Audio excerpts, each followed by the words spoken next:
métropolitaine. Sa superficie, c'est 33 km de long, une moyenne de 10 km de large, et elle est surnommée l'île lumineuse, en raison de son fort taux d'ensoleillement tout au long de l'année.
Au fort. Ce fort, c'est bien le dernier, c'est le plus récent de construction chez nous, 1809, fin de la construction 1812. Donc 3 ans pour l'édifier sous les ordres de Napoléon. Une fois qu'on avait signé une entente cordiale avec les Anglais et qu'on était plus en guerre avec eux, il a été déclassé. Dans les années 60, il s'est vendu 7000 francs. Et oui, apparemment, il y avait des bons coups à faire dans les années 60. Hein. Bon, ça nous est tous passé sous le nez, parce qu'il appartient toujours à 2 familles de privés, des gens des Deux-Sèvres, et ils viennent principalement 15 jours, 3 semaines, soit en juillet ou en août, monsieur en vacances. Donc, belle maison secondaire. En ce moment, ils sont un peu moins de 180. Ça en fait quasiment l'une des plus petites communes de Charente-Maritime. Et du coup, eh bien, on a vraiment le strict minimum pour y vivre à l'année dessus. Ça se résume en très peu de choses. Hein. Une supérette, un boulanger, un médecin de garde. Uniquement le week-end et les jours fériés. Évitez apparemment d'avoir la gastro en début de semaine, messieurs dames. Hein. Voilà, 6 élèves. Une seule incite. Hein, pas trop débordé. Donc pour ceux qui se poseraient des questions sur l'incite en question, tout va bien pour elle. Hein. Bizarrement, elle n'a jamais demandé sa mutation pour Paris, Marseille ou n'importe quelle grande ville. Hein. Elle ne veut pas bouger d'Île-Lex. On ne comprend toujours pas pourquoi. Bon, moi je me suppose que c'est le stress. Hein. Et droit devant nous, en face du bateau, vraiment dans l'axe là-bas, dans le fond, cette grande bande de terre, c'est l'île de Léron. Elle est tellement grande que vous l'avez de l'autre côté aussi. Hein. Derrière le fort là-bas. L'île de Léron, ça en fait bien la 2e île française métropolitaine, la plus grande après la Corse.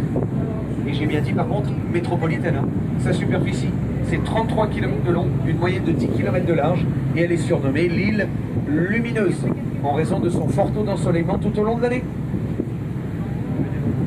Bon. Pas aujourd'hui, hein. Le 2 août, tout le temps. Elle est tout le temps sous les nuages, mais demain vous verrez, elle est sous le soleil. Le côté droit, soyez juste un tout petit peu patient, hein. Comme on l'a dit, un autre tour dans l'autre sens. Donc les dimensions du fort, déjà, tout d'abord.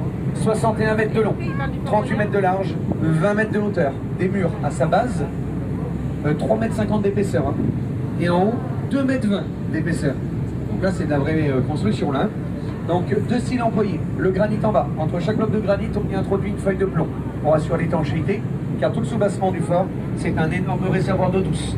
Capacité du réservoir, 350 000 litres. Récolté par la pluie. Au-dessus, c'est du calcaire, 22 pièces par étage et 3 niveaux. Il est à 3 km de l'île d'Aix et à 3 km de l'île d'Oléron. Bon, bah c'est pas par hasard, hein. C'est que tout simplement, à l'époque, le tir des boulets de canon, c'était que 1500 mètres de portée. Vous avez 6000 mètres entre les deux îles. Bon, bah résultat des courses, impossible de croiser le tir. Il manquait toujours un trou de 3000 mètres en plein milieu. Et ben voilà pourquoi on a construit le fort. Pour servir tout simplement de relais, croisée de tir des boulets.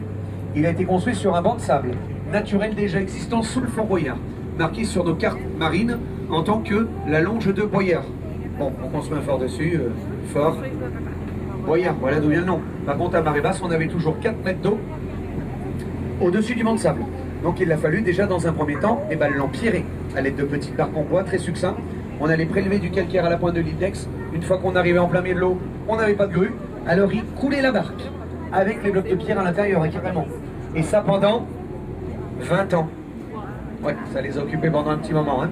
20 ans après, ils commencent réellement à édifier le fort.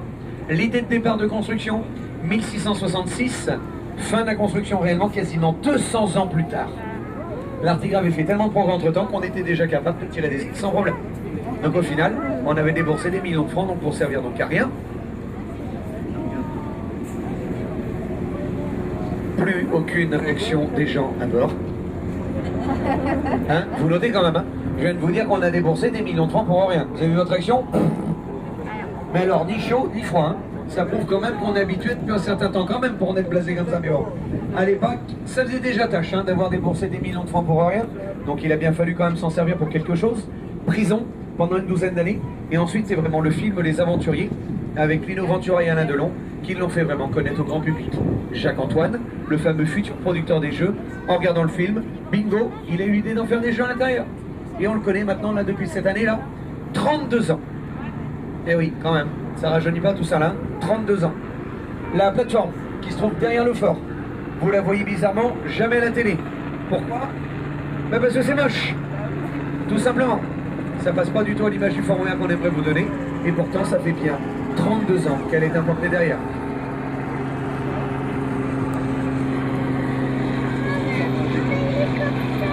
Exactement. Donc la plateforme c'est moche, mais par contre c'est le seul moyen qu'on a pour embarquer et débarquer tout le monde. Avec l'autre bateau de la compagnie, là, quand on emmène les techniciens et les candidats, on coince le nez dans les deux petites piles extérieures de la plateforme là. D'accord? On coince les traves dedans. Au bout de la grue, on y accroche une nacelle en cordage. Quand on vient descendre sur le toit du bateau, on les sangle 10 par 10 et ils sont grutés et hissés sur la plateforme. Elle est de ce principe-là. Donc voilà pourquoi on ne peut pas vous le faire visiter pour l'instant. L'accès est tout simplement trop dangereux. Les animaux, les tigres et la dresseuse, Félindra, alias en vrai, Monique. Bon, j'ai rien contre le prénom Monique, hein, mais avouez que ça fait quand même un peu plus classe de la fée Félindra quand même. Hein. Vous imaginez Olivier Mine dans le fort? Oh Monique, tu tournes la tête de tigre, s'il te plaît. Ça perd un peu de son prestige là tout d'un coup. Bon bah eux, ils viennent du parc du Puy du Fou, en Vendée. Toutes les autres bestioles, igales, serpents, rats, enfin bon, tous les trucs qu'on adore, c'est généralement les animaleries aux alentours qui les prêtent. Hein. Les techniciens, on les emmène les premiers dans le fort, du 1er avril au 15 mai. 1 mois et demi de préparation, car tous les ans, ils sont obligés de tout démonter et on se récoltine tout l'année d'après. On laisse rien à bord. Tout simplement parce que l'assaut des vagues l'hiver, quand les vagues viennent percuter le fort, l'écume rentre à l'intérieur du fort. Donc, comme tous les décors sont en contreplaqué, les caméras, les câblages, bon bah ça ferait pas bon ménage avec l'eau de mer, hein. Tout pourrirait très rapidement. Donc on le met à nu chaque année. 1 mois et demi de préparation, 200 techniciens tous les jours pendant 1 mois et demi. C'est vraiment l'usine. Et ensuite, une fois que tout est prêt, eh ben on envoie les Français. Donc on prend une équipe par jour pour faire un tournage. Il y a 11 équipes, 11 jours de tournage, tout simplement. Et ensuite, chaque pays, les étrangers qui viennent, hein. En 32 ans de tournage, on a eu plus de 52 pays qui sont venus tourner dans le fort. On est vraiment, du coup, mondialement connus. Et quand les étrangers viennent tourner dans le fort, on ne change rien. C'est exactement la même chose que nous.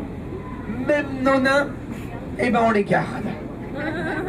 Oui, nos nains français sont internationaux. Ah oui, parle pas.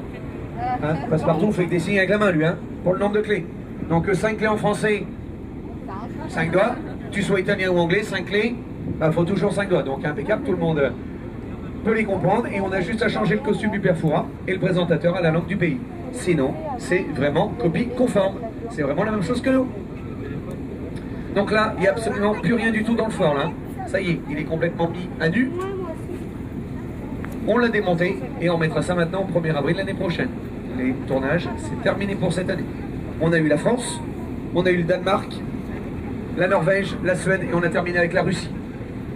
Et là maintenant, on remettra ça au 1er avril l'année prochaine.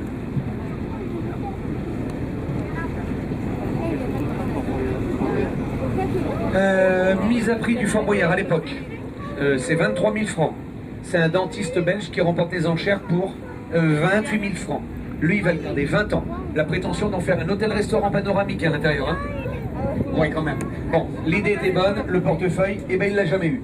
Donc il le garde 20 ans sans débourser le moindre centime à l'intérieur. 20 ans plus tard, il rencontre qui? Eh ben Jacques-Antoine, le fameux futur producteur des jeux. Alors là, par contre, magnifique rencontre. Bah, surtout pour le dentiste.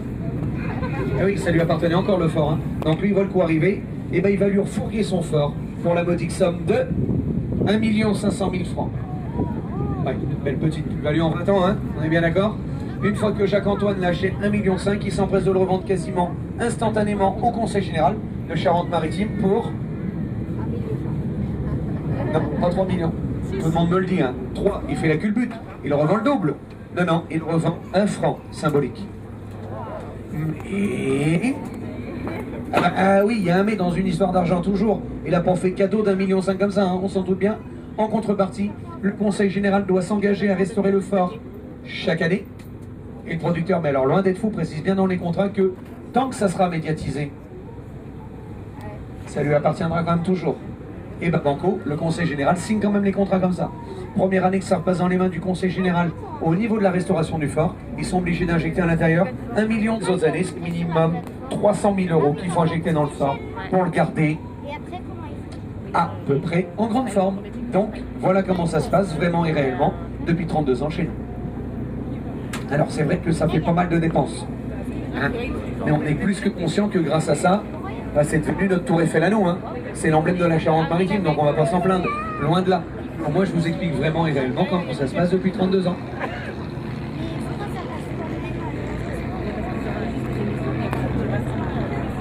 Elle, le vaisseau de pierre, car c'est la réplique exacte des navires de guerre à l'époque.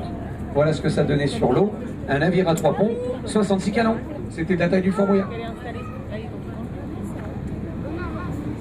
Et tous les navires de guerre, justement, avaient les ponts peints en rouge. Alors les ponts, c'est là où on appuie dessus, ils étaient tous peints en rouge, les navires de guerre. C'était pas une lubie ou une couleur préférée du roi ou quoi que ce soit. Hein. C'est tout simplement lors des batailles, quand on prenait des éclats de planche ou des éclats de boulet ou quoi que ce soit, le sang, quand ça giclait sur le pont, et ben ça se voyait pas.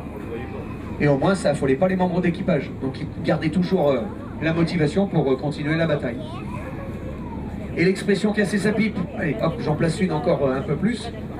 Casser sa pipe, tout le monde la connaît cette expression? Et ben ça vient de cette époque-là. Quand deux bateaux comme ça là s'affrontaient, et justement, par manque de chance, parce qu'à l'époque, l'anesthésie générale, il y avait encore un peu de chemin à faire.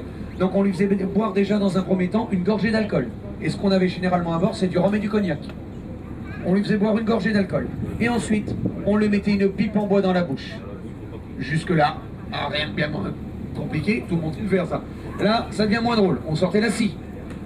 Et oui, il fallait bien l'amputer. Si le matelot arrivait après l'amputation, s'il arrivait à fêler ou à casser la pipe avec la force de sa mâchoire, une fois qu'on avait amputé, on sortait la pipe et on constatait l'état de la pipe. Si elle était fêlée ou cassée, et ben malheureusement, on savait que dans l'heure qui suivait, il allait mourir de souffrance. Voilà pourquoi, si elle était intacte, il avait une chance de supporter, j'allais dire l'opération, pas trop, mais bon, il avait une chance de s'en tirer. Si elle était fêlée, c'était fini pour lui. Bon, j'arrête là. Je vois que les têtes fument un peu, je laisse décanter un peu là. Alors là, on va se remettre de l'autre côté du fort. On va se remettre du côté beau, sans le côté moche, avec la plateforme. Alors là, l'idée qu'on va faire, c'est qu'on va se mettre, on va se faire un petit stand-by de l'autre côté sans voir la plateforme. Comme ça, le côté tribord là, droit, vous armez vos canons et vous me faites feu à volonté. Ensuite, le côté gauche, on fera 180 degrés avec le bateau avant de partir de l'autre côté. Comme ça, au moins, vous pourrez remitrailler le fort, la bonne face, feu à volonté, sans souci. Allez, go, feu à volonté, hein, ça mitraille. Ça c'est fait. On a carrément mieux. On a les vrais boyards. Et j'insiste bien là-dessus, c'est vraiment les vrais. Vous savez qu'à la fin du jeu, ils remettent des boyards aux vedettes. C'est ceux-là. D'accord? Alors, ils sont en partenariat avec la Monnaie de Paris. Donc, vous pouvez tous aller voir sur vos portables, je ne suis pas inventeur. Si vous allez sur le site de la Monnaie de Paris, en tout et pour tout, avec les frais de port et tout ça, le boyard va vous revenir à 11,40 €. D'accord? Là, à bord, c'est 10 €. Ok? Si vous en voulez un, je vais passer vite fait, au moins pour le plaisir des yeux, hein, à savoir au moins à quoi ça ressemble. Si vous en voulez un, vous me faites signe, je viendrai à vous. Allez, je pose mon micro et je vais vous faire voir ça au moins à quoi ça ressemble.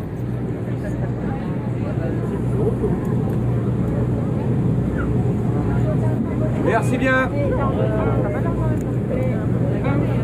Allez, on troque. Merci bien. 2.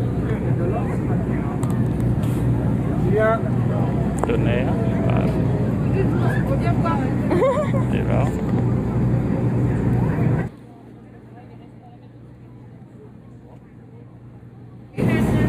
Payant de Charente-Maritime. Alors il est à 8 € toute l'année, enfin toute l'année, quasiment toute l'année. À partir du 21 juin, ils savent vous accueillir quand même sur l'île. Hein. Eh ben oui, ils sont pas quand même fous. Hein. Ils savent vous accueillir, ils font un geste commercial, ils mettent rien pour vous à 16 €. Ouais, ils savent vous accueillir sur l'île apparemment. Hein. À gauche du pont de l'île de Ré, ben, normalement si tout va bien, ben, on arrive sur l'île de Ré. 27 km de long, une moyenne de 4 à 5 km de large. C'est vraiment super étroit. Hein. C'est une île qui est magnifique. C'est vrai que ça vaut le coup d'œil, mais apparemment, ça se paye. À la droite du pont, les tours grisâtres, hein, vraiment au pied du pont, c'est le port de la Palisse de La Rochelle. Et ensuite, la grande ville blanche, c'est La Rochelle. Et de l'autre côté, eh ben, on va arriver de l'autre côté de l'île d'Aix. Alors là, on va passer vraiment sur la partie la plus jolie, la plus sauvage, la plus boisée. Et pourtant, vous allez regarder à partir de la pointe, on va commencer à percevoir des énormes blocs de pierre complètement éclatés. C'est ici qu'on est venu chercher le calcaire. On l'a prélevé et arraché à grands coups de dynamite à l'époque pour pouvoir faire l'enrochement artificiel du Fort Boyard. Donc voilà pourquoi à partir tout d'un coup, là, à partir de la pointe, on voit des énormes blocs de pierre complètement éclatés. Et on va voir un tout petit peu plus loin là-bas sur l'avant droit, la plus belle crique de l'île d'Aix, la crique des Sables Jaunes. Alors là, franchement, on peut pas faire mieux. Hein. Là, franchement, c'est vraiment le top du top.